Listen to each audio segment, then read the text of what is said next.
le droit de douter, le droit de pleurer. Tu as certainement le droit de te sentir faible, mais tu n'as surtout pas le droit d'abandonner.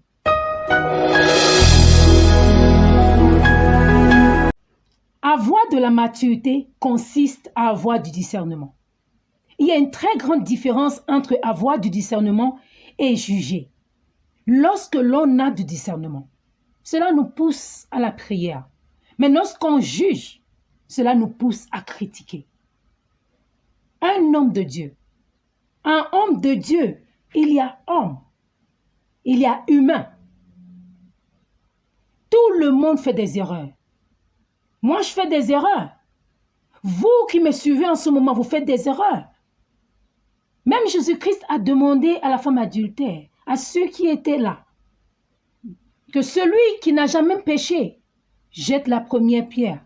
Même Jésus-Christ n'a pas pu jeter la première pierre. Marie envoie un message à Jésus et dans ce message, elle dit « Seigneur, celui que tu aimes est malade. » Je ne sais pas pour vous, mais pour moi, ce message me dérange. Parce que dans la même portion de texte, on trouve le mot amour et le mot maladie. Écoutez, la maladie est une saison, c'est une étape de douleur et de souffrance. C'est-à-dire que l'on peut être aimé de Dieu et aussi traverser des moments de souffrance, des moments de peine, les moments de douleur. Je ne sais pas ce que vous traversez comme maladie dans votre vie. C'est-à-dire que je ne sais pas ce qui symbolise la maladie. Est-ce l'échec? Est-ce la stérilité? Est-ce le célibat? Qu'est-ce qui représente la maladie dans votre cas? Ce que je peux vous dire, que la maladie n'est pas un signe que Dieu ne vous aime pas. La maladie n'est surtout pas un signe que Dieu vous a abandonné. Mais ça veut certainement dire que Dieu veut se manifester d'une façon extraordinaire au travers de votre cas. C'est une opportunité pour Dieu de se glorifier. C'est une opportunité pour toi d'expérimenter la gloire de Dieu à un niveau plus que supérieur. Je me retrouve dans la réponse de Jésus à Marie, lorsqu'il répondit à ses disciples que cette maladie n'est pas pour ta mort, mais pour la gloire de Dieu dans ta vie. Retenez ceci, les amis. La délivrance de soi face à un péché commence par une discipline en soi face à ce péché. Ça revient à avoir de la discipline face à ce péché.